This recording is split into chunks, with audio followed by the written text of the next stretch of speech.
بسم الله الرحمن الرحيم.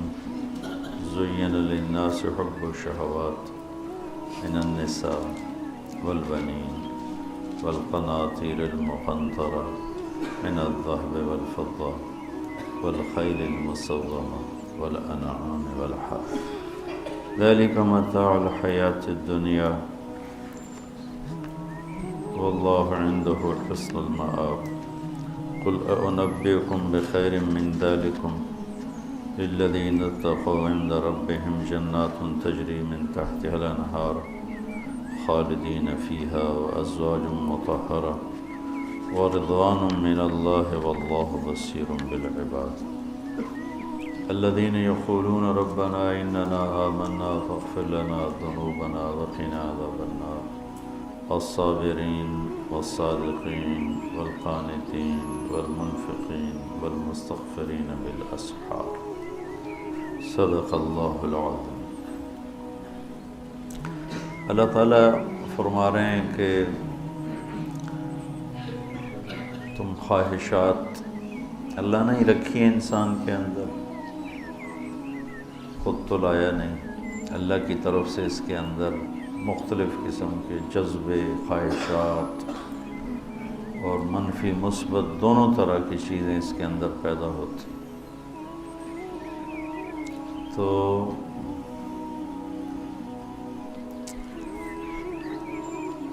ایک انسان عام کوئی بھی افریقہ میں بھی رہتا ہو، اس کے اندر بھی خواہشات کا اتنا بڑا جہان آباد ہے کہ وہ قیامت تک کی عمر لے کر آئے اور پوری دنیا کے اسباب اسے مہیا کیے جائیں تو یہ عمر تھوڑی ہے اور یہ اسباب کم ہے. اللہ نے انسان کو ڈیزائن کیا ہے جنت کے لیے کہ یہ اللہ کو راضی کر کے جنت میں چلا جائے، پھر جو یہ چاہے گا وہ سارا ہو جائے گا.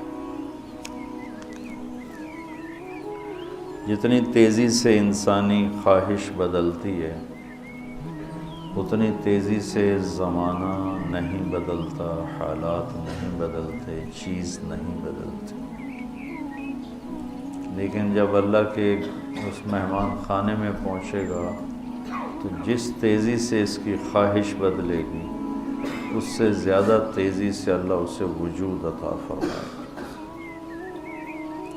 ایک آدمی اپنے گھر سے بیزار ہو جاتا ہے کہ مجھے نیا گھر بنانا ہے، اسے 1-2 سال چاہیے، یا میں نے خریدنا ہے تو اسے 2-4 مہینے دھکے کھانے پڑیں. مجھے نئے ماڈل کی گاڑی خریدنی ہے تو اس کو آنے والے ماڈل کا انتظار کرنا پڑے گا. مجھے یہ کھانا کھانا ہے تو اس کے لیے اسے کہیں ہوٹل جانا پڑے گا، کہیں سے آرڈر دینا پڑے گا. گھر میں بنوائے تو بھی وقت چاہیے. دنیا کا نظام تدریج پر چلتا ہے، یعنی آہستہ آہستہ چلتا ہے، اور انسانی خواہش بہت تیزی کے ساتھ گردش کرتی ہے اور تبدیل ہوتی ہے.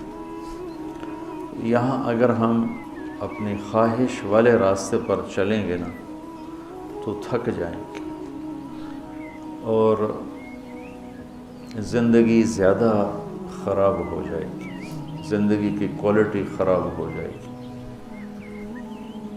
جب کسی قوم کا عمل خراب ہوتا ہے اور علم ٹھیک ہو تو واپسی کی امید ہوتی ہے. جب علم غلط ہو جائے تو واپسی کی امید بڑی مشکل ہوتی ہے. اس وقت مسلم ہو یا غیر مسلم ان کا علم غلط ہو گیا، وہ آخرت کو بھلا کر صرف دنیا کی زندگی کے پیچھے دوڑ رہے ہیں اور اسی میں ساری خوشیاں لینا چاہتے ہیں، ساری لذتیں لینا چاہتے ہیں، ساری خواہشیں پورا کرنا چاہتے ہیں. سونے چاندی کے گھر بھی بن جائیں تو حالات کی چکی ایسی ہے جو اسے پیس کے رہے گی. یہ ہواؤں میں اڑتا ہو، پانیوں کے سینہ چیرتا ہو، زمین کی تہوں کو کھولتا ہو، یہ سونے چاندی کے برتنوں میں کھاتا ہو، ہیرے کے تاج سر پہ سجاتا ہو، سونے کا نوالا اس کے منہ میں ڈالا جاتا ہو، تو بھی حالات اس کائنات کا ایک ایسا طاقتور نظام ہے جو اسے توڑے گا۔ اب پوری دنیا کے انسانوں کا ذہن بن گیا ہے پیسہ بناؤ پھر موج کرو، یہ ذہن ہے۔ ساری دنیا کا مسلم غیر مسلم لاشعوری طور پر اس سوچ کا غلام بن چکا ہے کہ پیسے سے زندگی بنتی ہے، پیسہ نہیں ہے تو کچھ بھی نہیں ہے، کوئی تمہیں پوچھنے والا نہیں ہے۔ کچھ نظر بھی ایسے ہی آتا ہے، تو ایک نظر کا دھوکہ ہو گیا، ایک علم کا دھوکہ ہو گیا، تو سارا ٹریک ہی غلط ہو گیا۔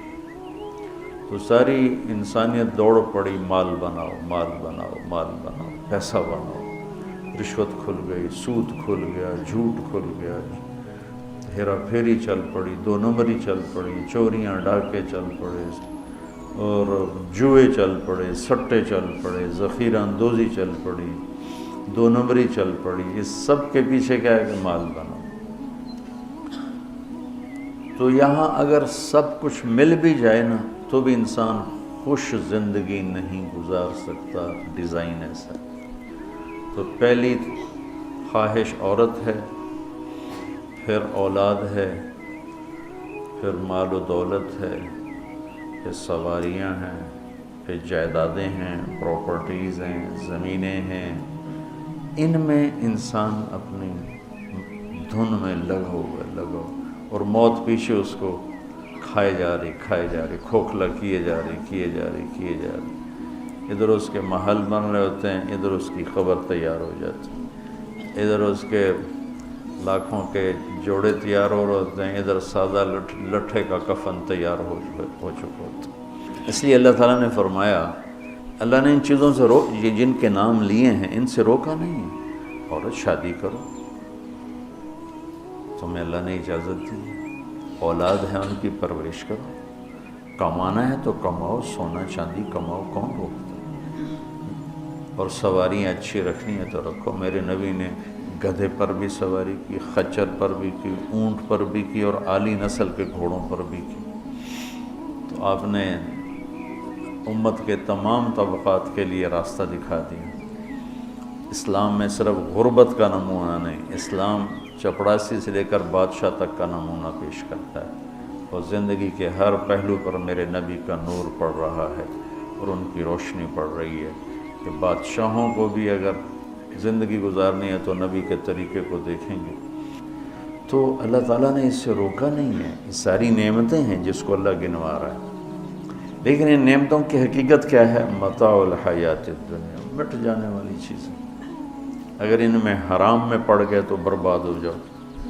عورتوں سے حرام تعلق ہے، پیسے حرام طریقے سے ہے، سونا چاندی حرام طریقے سے ہے، سواریاں حرام راستے سے ہیں، تو پھر تمہارے لیے تباہی کے سوا کچھ بھی نہیں۔ تو حلال میں بھی یہ ہوں تو بھی اللہ کہتا ہے چاہے حلال بھی ہو تو چھوڑ کے تو جاؤ۔ آخر سلیمان علیہ السلام بھی حکومت چھوڑ کے ہی گئے، کتنی بڑی حکومت اللہ نے دی کہ سخرنا لہ الریح تجری بامرہ رخاء حیث اصاب والشیاطین کل بناء وغواص وآخرین مقرنین فی الاسفاد، کہ اللہ تعالیٰ نے جنات تابع کر دیے، ہوا تابع کر دی، کیا کیا اللہ تعالیٰ نے ان کے لیے تابع کر دیا، لیکن چھوڑ کے چلے گئے نا۔ ذوالقرنین نے مرتے ہوئے کہا میرے ہاتھ کفن سے نکال دینا کہ لوگوں کو پتہ چلے کہ اتنا بڑا بادشاہ بھی خالی ہاتھ جا رہا۔ تو یہاں سب کچھ مل جائے تو زوال ہے، چند سال گزرنے کے بعد زوال ہے۔ تو اب اللہ کہہ رہا میں تمہیں ایک اس سے اعلیٰ چیز بتاؤں، انبئکم بخیر من ذالکم، کیا ہے؟ للذین اتقوا عند ربہم جنات تجری من تحتها الانہار خالدین فیہا وازواج مطہرہ ورضوان من اللہ واللہ بصیر بالعباد، کہ اگر مجھ سے دوستی لگا لو نا، تقویٰ کیا ہے؟ اللہ سے دوستی لگا، اور تقویٰ کوئی ایسی آسمانی مخلوق نہیں ہے یا ایسی کوئی مشکل صفت نہیں ہے جو پیدا عام سے عام مسلمان تقوی والا ہو سکتا۔ کون ہے تقوی والے؟ اللہ جو یہ کہتے ہیں اللہ ہم تیرے اوپر ایمان لائے، یا اللہ ہمارے گناہ معاف فرما، ہمیں جہنم سے نجات عطا فرما۔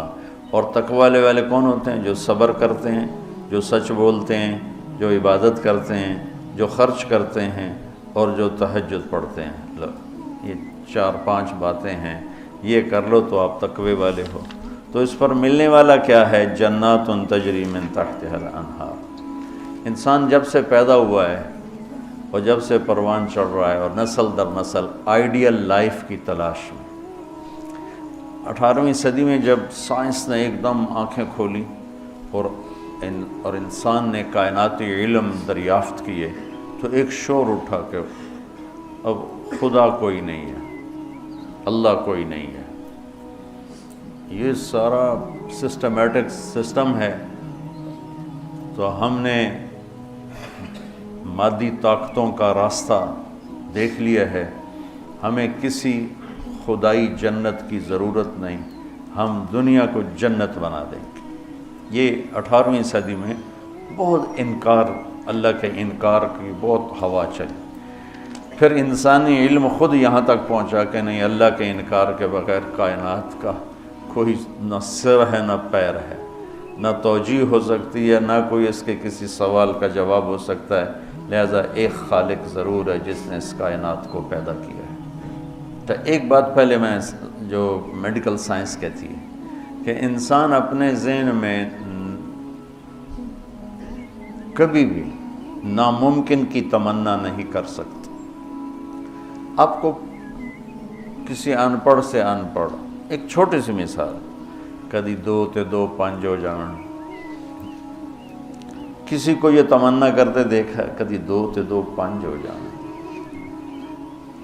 ایک چھوٹی سی مثال عام فہم دی ہے، اس کو پھیلا دو۔ انسان کا کمپیوٹر ناممکن کو نہ سوچتا ہے نہ تمنا کرتا ہے، اندر وہ چیز جاتی نہیں، ناممکن کی تمنا نہیں پیدا ہوتی۔ پھر یہ زندگی کیوں چاہتا ہے؟ یہ کیوں چاہتا ہے موت نہ آئے، موت نہ آئے، موت نہ آئے؟ یہ کیوں چاہتا ہے جبکہ ناممکن کی تمنا اندر نہیں پیدا ہوتی؟ یہ مستقل صحت کیوں مانگتا ہے؟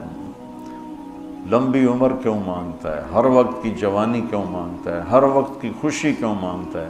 جبکہ یہ ساری چیزیں ناممکن ہیں۔ اس جہان میں ہر وقت کوئی خوش نہیں رہ سکتا، ہر وقت کوئی صحت مند نہیں رہ سکتا، مستقل کوئی زندہ نہیں رہ سکتا۔ پھر یہ ساری خواہشیں جو ابھرتی ہیں یہ بھی بتلاتی ہیں کہ کوئی جہان ایسا چھپا ہوا ہے جہاں زندگی ہے، موت نہیں، آئیڈیل لائف ہے اور کوئی دکھڑا نہیں۔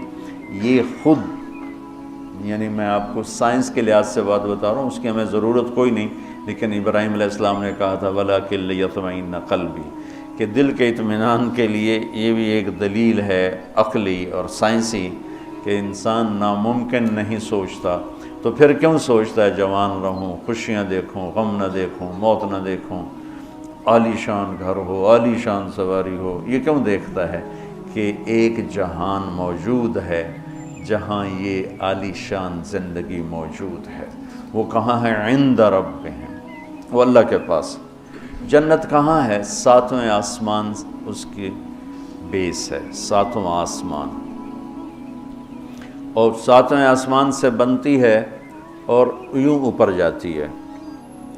تو ایسا نہیں کہ وہ بلڈنگ اوپر جاتے جاتے جاتے عرش سے مل گئی، وہ بیچ میں سپیسز ہیں، یہ ایک جنت ہے، پھر ایک یہ ہے، ایک یہ ہے، ایک یہ ہے، ایک یہ ہے۔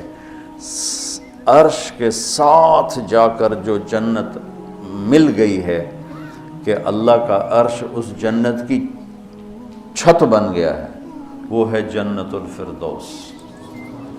ان الذين آمنوا وعملوا الصالحات كانت لهم جنات الفردوس نزلا اولئك هم الوارثون يرثون الفردوس۔ تو فردوس اعلیٰ جنت ہے۔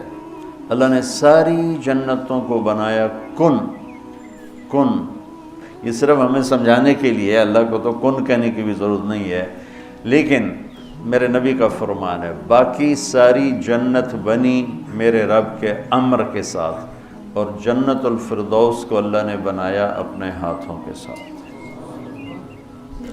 تو یہ دنیا اللہ نے جس دن بنائی ہے، جس دن، اس سے لے کر آج تک اس کو ایک دفعہ بھی محبت سے نہیں دیکھا، اور جنت الفردوس کو جس دن بنایا ہے اس دن سے لے کر آج تک روزانہ دن میں 5 دفعہ رحمت کی نظر ڈالتا ہے۔ اور جنت الفردوس کو ہاتھوں سے بنایا ہے تو وہ کیا چیز بنی ہوگی؟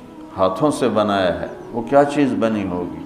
جس دن بنایا تھا اس دن سے لے کر آج، اور آج سے جس دن اس میں جانا ہے، آنے والا زمانہ بھی موجود ہے، گزرا ہوا زمانہ کوئی 25 ارب سال ہے، 30 ارب سال ہے اس کائنات کو بنے ہوئے، تو اگر اسی عدد کو لے لیں تو میرے نبی کا فرمان ہے کہ اللہ جنت الفردوس کو روزانہ دن میں 5 دفعہ اس کا میک اپ کرتا ہے۔ پہلے سے 5 دفعہ جس چیز کا میک اپ ہو وہ کیا چیز بنے گی؟ اچھا یہ تو دنیا ہے نا، چھوٹی چیز ہے، اس کا تو زیادہ میک اپ ہو نہیں۔ اس مسجد کا ہم میک اپ شروع کریں تو یہ چھوٹا سا حال ہے، 1 سال 2 سال 3 سال میں ہم دنیا کے تارے توڑ کے لے آئیں، تو بھی چند سال کے بعد کوئی جگہ ہی نہیں ہوگی بھی اب کہاں کیا چیز رکھیں۔ میں اس پہ حیران ہوتا ہوں، ایک لڑکی دلہن بن رہی ہے نا، تو وہ پارلر پہ اسے 1 گھنٹہ 2 3 4 5 6 7 8 لگا لو، اس کے بعد وہ کیا کریں گے؟ منہ ایڈا سارا۔ تو ایک لڑکی ہے، ایک لڑکا ہے، ایک گھر ہے، اس کی ڈیزائننگ ہے، اس کا میک اپ ہے، کسی کو چند گھنٹے لگیں گے، کسی کو چند سال لگیں گے، اور پھر ختم، کہ بس اس سے زیادہ نہیں ہو سکتا ہے۔ لیکن میں جب بھی سوچتا ہوں میں گم ہو جاتا ہوں، حیرت میں گم ہو جاتا ہوں کہ اللہ نے جنت الفردوس کی ہر چیز جنت کی حور کو اللہ نے پیدا کیا امر کن، باقی جنتیں، اور جنت الفردوس کی حور کو پیدا کیا اپنے ہاتھوں سے پیدا کیا۔ کن اور حادثے کا کتنا فرق ہے۔ پھر جس دن پیدا کیا تھا اس دن سے لے کر آج کتنے سال ہو چکے ہیں؟ 30 ارب سال سے روزانہ پہلے سے 5 گنا زیادہ اللہ اسے خوبصورت کر دیتا۔ تو کیا کرتا ہے؟ اور اس کے اندر میک اپ کو قبول کرنے کی کتنی کیپیسٹی ہے، کتنی طاقت ہے کہ وہ روزانہ پہلے سے 5 گنا زیادہ خوبصورت ہوئی جا رہی ہے۔ اس کی ایک چارپائی لے لو، ایک کرسی لے لو، ایک پتا لے لو، ایک تنکا لے لو، ایک مور لے لو، ایک کبوتر لے لو، ایک پانی کا دریا لے لو، شراب کا جام لے لو، سراہی لے لو، بستر لے لو، پردہ لے لو، پلنگ لے لو، گھوڑا لے لو، کوئی چیز جنت کی لے لو، ہرن لے لو، مور لے لو، کوئی چیز، ہر چیز کو اللہ پہلے سے 5 گنا زیادہ حسین۔ آج 5 دفعہ مکمل ہو گیا، کل آئے گا پھر 5 دفعہ پہلے سے زیادہ حسین۔ 30 ارب سال سے جس چیز کا میک اپ ہو رہا ہو، اور آئندہ زمانوں میں بھی اس کا ہونا ہی ہے، اور میک اپ کرنے والا بھی اللہ ہو، تو وہ کیا چیز بنے گی؟ کیا چیز ہے؟ اور دنیا کو جنت بنا بھی لو تو موت کا کیا کرو گے؟ ایک آدمی نے بہت عالیشان بنایا اپنا گیٹ گھر، تو میں اس کے ساتھ جا رہا تھا تو مجھ سے کہنے لگا مولانا صاحب اتنے ہی ویکھو، اسی تو اتنے روپیے لا چھڑ لیں، تسی ویندے ہی نہیں پے ہو، دیکھو میں نے کیا بنایا۔ تو مجھ سے کہنے لگا مولانا صاحب اتنا ویکھو تو میں کتنے پیسے لائیں تے کی بنا دیتا ہے۔ تو میرے بولنے سے نا پہلے خود ہی بول پیا، پر مصیبت ہے مر جاونا ہے چھڑ جاونا، ساتھ ہی پر مصیبت ہے مر جاونا ہے چھڑ جاونا۔ میں کہا بھائی ہوں دس، تو آپ ہی دس دیتا ہے، میں ہوں ویکھ کی کرنا۔ تو کیا علاج کرنا؟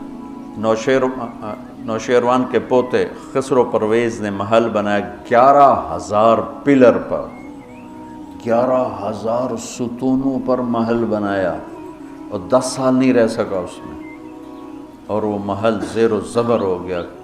کیسر نے شکست دی اور محل کو آگ لگا دی۔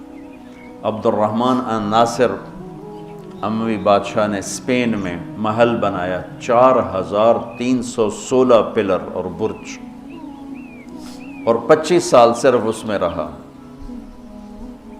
اور جا کے اسی قبر میں گر گیا جس قبر میں غریب جا کے گرتا ہے۔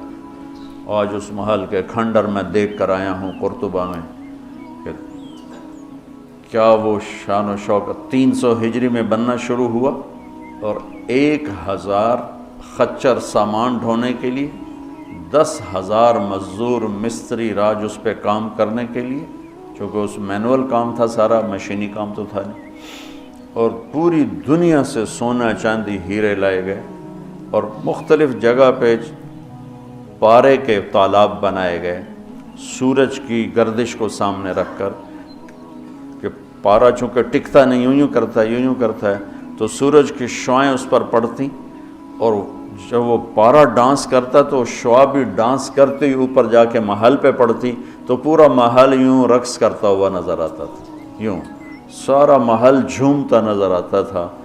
اتنا اس اللہ کے نیک بندے نے تباہ کیا پیسہ قوم کا، اور ٹوٹل 25 سال، 350 میں وہ مر گیا، اور اس کی سوانے میں لکھا ہے 50 سال میں نے حکومت کی اور ہر دشمن کو زیر کیا، لیکن میں نے اپنی خوشی کے دن گنے 50 سال میں تو صرف 14 دن تھے، صرف 14 دن۔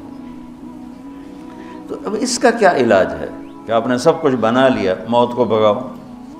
جب موت ہے تو اللہ کہتا ہے یہ آئیڈیل ہوم نہیں بن سکتا، لہٰذا یا مجھ سے دوستی کر لے، تقوی اختیار کر لے، پھر تو دیکھ میں تیرے لیے جنت بنا کے بیٹھوں، 7ویں آسمان سے چلتی ہے، اور پھر یہ درجات ہیں، 100 درجات تو صرف جنت الفردوس کے ہیں، اور باقی پتہ نہیں کیا چیز۔ اچھا 7ویں آسمان پہ یہ اس کی 7واں آسمان اس کی بیس ہے، اور پھر 7ویں آسمان سے باہر نکل گئی، جیسے ہم وہ لوہا ڈال کے اور آگے شیڈ بنا دیتے ہیں، نیچے کوئی ٹیک نہیں ہوتی لیکن لوہے کے سریے ڈال کے شیڈ بنا دیتے ہیں، جنت کو اللہ تعالیٰ نے 7ویں آسمان سے یوں باہر نکالا ہے، کتنا باہر نکالا ہے وہ اللہ ہی بہتر جانتا ہے، پھر اس کو اوپر اٹھایا ہے اور اپنے عرش کو اس کی چھت بنایا ہے۔ جنت الفردوس کے لیے اللہ کا عرش چھت ہے اس مسجد کی چھت کی طرح، اور باقی جنتوں کے لیے اللہ کا عرش چھت ہے آسمان کی طرح، آسمان کی طرح۔ تو اس میں ایک تنکا لکڑی یا گھاس، وہاں کا تنکا بھی سونے چاندی سے بنا ہوا ہے، یہاں کے درخت لکڑی کے، ایک کہنے لگا سونے چاندی سے پھل کیسے آئے گا؟ میں نے کہا لکڑ تو پھل کیوں میں آ جانا، یہ کوئی ہے عقل میں آنے والی بات کہ لکڑی سے پھل نکل ہے؟ لیکن چونکہ ہم ہر وقت دیکھتے رہتے ہیں تو وہ ہمارا ذہن اسے قبول کر چکا ہے، ورنہ کوئی عقل کی بات ہے کہ لکڑی میں سے آم نکل آتا ہے، اور لکڑ میں سے انگور نکل آتا ہے، چھوٹی سی بیل میں سے اتنا بڑا تربوز نکل آتا ہے، یہ کیا چکر ہے؟ زمین پر پڑے اتنا ہو جاتا ہے۔ وہ کہتے ہیں کوئی فلسفی جا رہا تھا تو اس نے دیکھا اتنا بڑا تربوز زمین پہ پڑا ہوا اور آم لگے ہوئے درخت پر، تو کہنے لگا ایک ہی گل ہوئی، چھوٹے اتنے لا دیتے ہیں تو وڈے نو ہیٹھاں پاتا ہے۔ تو ابھی اسی سوچ میں تھا تو ایک کام ٹوٹ کے اس کی ٹنڈ پہ لگا، کہنے لگا سمجھ آ گئی یہ میرے اتنے ہندوانا ڈاندا تو میرا کی حال ہے،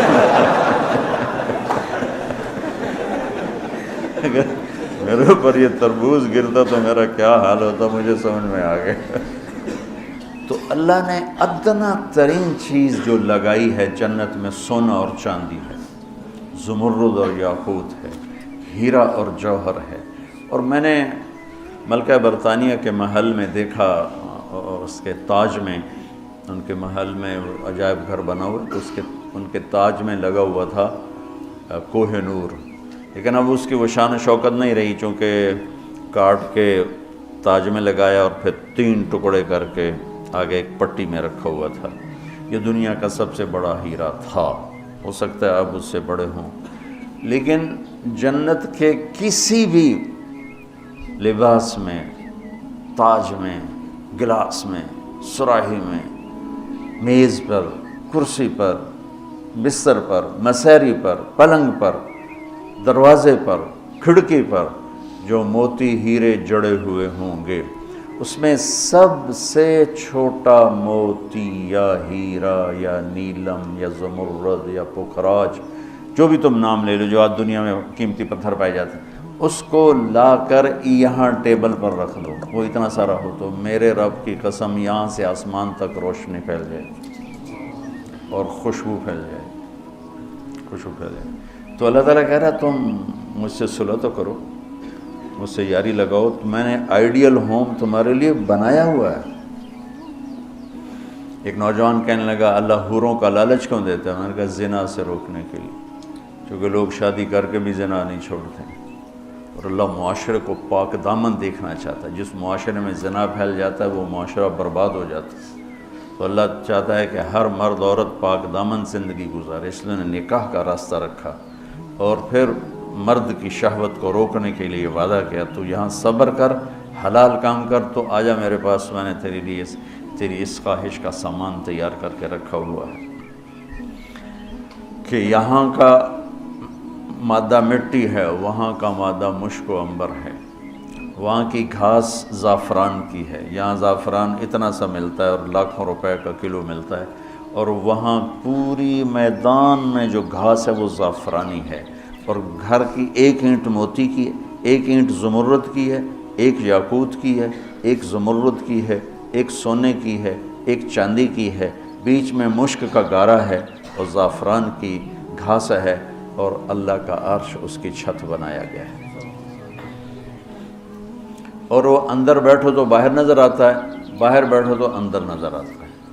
اس لیے میرے نبی کا فرمان ہے کہ لولا ان اللہ قضا لأہل الجنت الا یموت لمات من حسنها وجمالها، اللہ نے جنت کی لڑکی کو ایسا حسن و جمال دیا ہے، اگر موت مرنا گئی ہوتی تو اس کو دیکھ کے آنکھیں برداشت نہ کرتی، کلیجے پھٹ جاتے، مر جاتے۔ تو یہاں کی عورتوں کے لیے بھی بشارت ہے کہ ایمان والی نیک صالح پاک دامن عورت جنت کی اس حور سے 70,000 گنا زیادہ خوبصورت ہوگی۔ 70,000 گنا کا مطلب ہوتا ہے لا محدود۔ ایک دفعہ حضرت ام سلمہ نے پوچھا یا رسول اللہ، نساء الدنیا افضل ام نساء الجنہ، دنیا کی عورتیں افضل ہیں یا جنت کی عورتیں؟ آپ نے فرمایا بل نساء الدنیا، ام سلمہ دنیا کی عورت۔ تو انہوں نے کہا یا رسول اللہ وہ کیسے؟ یعنی ہم تو مٹی سے بنی ہیں اور گندگیوں میں بھری ہیں، اور وہ تو مشک عنبر زعفران کافور سے بنی ہیں، پاک پاکیزہ ہیں۔ تو آپ نے فرمایا ام سلمہ بصلاتہن وصیامہن وعبادتہن للہ عز وجل، ام سلمہ یہ ان دنیا کی عورت نماز پڑھتی ہے، روزہ رکھتی ہے، اللہ کی بندگی کرتی ہے، اس وجہ سے اللہ البس اللہ وجوہہن النور، اللہ ان کے چہروں پہ اپنا نور ڈالے گا، واجسادہن الحریر، اور ان کے جسم کو ریشمی لباس سے سجائے گا، وامشاطہن الذہب، اور ان کی کنگھیاں سونے کی بنائے گا، ومجامرہن الالو، یہ میں نہیں دکھاتا، یہ جو عود ہے الو، یہ پڑھا ایسا میں بیچارہ ماٹھا عود ہے، وہ تو جنت کا عود ہوگا، مجامر، اس کو کہتے ہیں مجمار۔ مجمار کا اردو میں لفظ دھونی دینے کی چیز ہے، اس میں مجامر جمع ہے مجمار، کہ اس طرح ان کے سامنے ہوں گے اور اس میں عود جل رہا ہوگا اور اس کی خوشبو پھیل رہی ہوگی۔ یہ دنیا کی عود ہے، ساری مسجد میں خوشبو آتی کہ نہیں آتی؟ ہم ماٹھی سی چیز ہے، تو وہ کیا چیز ہوگی؟ وہ خوشبو ایک بہت بڑی، یعنی فریش کرنے والی ایک نعمت اللہ نے بنائی ہے، کہ دماغ کی غذا ہے خوشبو، آنکھوں کی غذا ہے سبزہ، اور دماغ کی غذا ہے خوشبو۔ اللہ تعالیٰ نے اس کو خوشبوؤں سے بھر دیا۔ عرفہا لہم کا ایک ترجمہ ہے کہ جنت کو اللہ تعالیٰ ان کے لیے خوشبودار بنا رہا ہے. عرف خوشبودار بنانا. ایک اور ترجمہ بھی ہے لیکن ابھی اس کی مناسبت سے مجھے یاد آیا کہ عرفہا لہم، کہ آ جاؤ ایک دفعہ مجھ سے دوستی لگا کے، پھر ایسی جنت دوں گا جس میں خوشبو ہوگی، اور ایسی خوشبو ہوگی کہ یہ ادھر تو لگاتے ہیں اور تھوڑی دیر بعد وہ ختم ہو جاتی ہے، وہ تمہیں ہمیشہ مہکائے رکھے گی اور تمہیں ہمیشہ تر و تازہ رکھے گی، خوش و خرم رکھے گی. تو اللہ تعالیٰ فرمایا تم میرے پاس آ جاؤ تو تم جس آئیڈیل ہوم کو ڈھونڈتے ہو وہ میں نے تمہارے لیے تیار کیا ہوا ہے. تجری من تحتہا الانہار، پانی یہ انہار دریا کو کہتے ہیں کہ وہ دریا ہی دریا ہیں. اصل میں یہ دریا ایک کنایہ ہے، یہ ہے اس کے لیے خوبصورتی کے لیے کہ پانی سے حسن آتا ہے. لوگ گرمیوں میں مری جاتے ہیں، ناران جاتے ہیں، لورالائی نہیں جاتے، فورٹ منرو نہیں جاتے، وہ بھی ٹھنڈا ہے لیکن وہ اتنا ویران ہے کہ اس پہ سبزے نام کی شے کوئی نہیں. اور کیوں نہیں ہے کہ پانی کوئی نہیں، پانی نہ ہونے کی وجہ سے کالے پہاڑ ہیں. مری ناران کاغان میں پہاڑ سرسبز ہیں کیونکہ وہاں پانی بہت زیادہ ہے. تو انہار انہار انہار یہ اشارہ ہے خوبصورتی کی طرف. اور انہار دریا سے حدیث ایک یاد آ گئی، وصف الجنہ فی وصف الجنہ، یہ ایک مسقطی عالم کی لکھی ہوئی کتاب تھی، مجھے اچانک یاد آ گئی کہ وہ دریا میں ان کے بحری جہاز چلیں گے، ایک ایک جہاز اتنا بڑا ہوگا کہ پوری دنیا اس کے مقابلے میں حقیر ہوگی. دنیا پوری 24,000 کلومیٹر کی دنیا اس جہاز کے سامنے حقیر ہوگی. تو جب وہ اس جہاز پہ چڑھیں گے سیر کرنے کے لیے تو وہاں ان کے لیے الگ بیویاں ان جہازوں میں ہوں گی اور ان کو مچھلیاں گھیر لیں گی چاروں طرف سے. تو ان کو سلام کر کے کہیں گی اللہ کے دوست مجھے کھاؤ گے؟ وہ کہے گا کھاؤں گا. تو وہ پوچھے گی مچھلی کباب کھاؤ گے سالن کھاؤ گے؟ تو وہ کہے گا اتے تو آؤ اندر ہی گلنا کیتی چل. تو پھر وہ چھلانگ لگا کے اوپر آ جائے گی. تو موت تو ہے نہیں، تو وہ کہے گا کباب کھلاؤ، تو وہ یوں کرے گی تو ایک کندھے سے کباب نکل کے سامنے آنا شروع ہو جائے. کہے گا سالن دے، تو یوں کرے گی. تو میں یہ بنگلہ دیش میں حدیث بیان کرتا ہوں، بہت مزہ آتا ہے کیونکہ بنگالی بڑے خوش ہوتے ہیں ان کی غذا مچھلی ہے نا. ایک دفعہ پہلوانوں کو اکٹھا کیا ہم نے، زندگی میں پہلی دفعہ میں نے پہلوان اتنے دیکھے اور پہلی دفعہ ان سے میں نے بات کرنی. میں پریشان، یا اللہ میں ان سے کیا بات کروں، سارے انج کر کے اڈی اڈی کنی، اڈے اڈے سر تے کن کسی دا انج کسی دا انج کسی دا انج، تو انج کر کے پے ہوئے. کبھی زندگی میں پہلوانوں سے بات نہیں کی تو بڑا پریشان. ظہر کی نماز کے بعد بیان تھا، مونی روڈ وہ پہلوانوں کا اکھاڑا ہوتا تھا. خیر نماز ظہر کی ہو رہی تھی تو نماز کے دوران اللہ نے نا میری راہبری فرمائی. مجھے ایک حدیث یاد آ گئی تو بیان شروع ہوا تو وہ ان کے بیٹھنے کا انداز ایسا جیسے کوئی اکھاڑے میں ہی بیٹھے ہوں. تو میں نے ان سے کہا دیکھو بھائی، یہاں سے میں نے بات شروع کی، دیکھو بھائی اصل زندگی ہے جنت اور دنیا ہے عرض. اور جنت میں جانے کا سب سے زیادہ مزہ پہلوانوں کو آئے گا. وہ سارے ذرا این ہو گئے، پہلے این ہو گئے. پہلوانوں کو بڑا مزہ آئے گا جنت میں جانے کا، اس لیے کہ جنت کا پہلا کھیل جو اللہ ہمیں دکھانے والا ہے نا، پہلی انٹرٹینمنٹ جو جنت کی ہوگی سب سے پہلی، وہ مچھلی اور بیل کی کشتی ہوگی. اب ہمیں تو کشتی آتی نہیں تو ہمیں تو نہیں پتہ لگے گا بھئی مچھلی نے کیا داؤ لگایا، بیل نے کیا داؤ لگایا. تم سارے پہلوان ہو، تمہیں پتہ ہے داؤ کیا ہوتا ہے. جب بیل داؤ لگائے گا تو اس لیے نعرے مارو گے، جب مچھلی داؤ لگائے گی پھر تم نعرے مارو گے، اور تمہیں وہ مچھلی اور بیل کی کشتی دیکھنے کا جو مزہ آئے گا وہ ہمیں تو آئے گا نہیں. یہاں سے بات چلی، وہ تھوڑے تھوڑے ان کی آنکھیں کھلی۔ تو اللہ تعالیٰ نے ایک عجب گھر بنایا ہے۔ یہاں ایک عرب جماعت آئی ہوئی تھی، وہ میں گیا ان کو ملنے، وہ تعلیم کرا رہے تھے۔ اس میں ایک بدو وہ یوں کر کے نا تعلیم میں سویا ہوا تھا یوں کر کے، تو انہوں نے مجھے کہا آپ تھوڑی بات کر لیں، تو میں نے بات شروع کر لی۔ وہ سویا رہا، مجھے خیال آیا اس بابے نے اٹھاواں کہ میں، تو تھوڑی دیر کے بعد میں نے جنت شروع کی نا، تو وہ پہلے یوں ایسے سویا ہوا تھا بالکل۔ جب جنت شروع ہوئی تو اس نے مجھے یوں دیکھا، یوں ایک آنکھ سے دیکھا، ایک آنکھ، اب کافی دیر ایسے دیکھتا رہا، پھر یوں ہوا، پھر یوں ہوا، وہ پھر ایک دم جمپ لگایا۔ وہ میں نے عیناک کھولی نا کہ عیناک کیا چیز ہے، تو پھر جمپ لگا کے ناچنا شروع ہو گیا، حور حور حور حور۔ تو میرا رب کہتا ہے دوستی لگا لے، گھر تیار ہے، یہاں سونے چاندی کا گھر بھی چھوڑ کے ہی تو جاؤ گے نا، اور وہاں وہ گھر بنایا ہے جسے چھوڑو گے نہیں، ہمیشہ رہو۔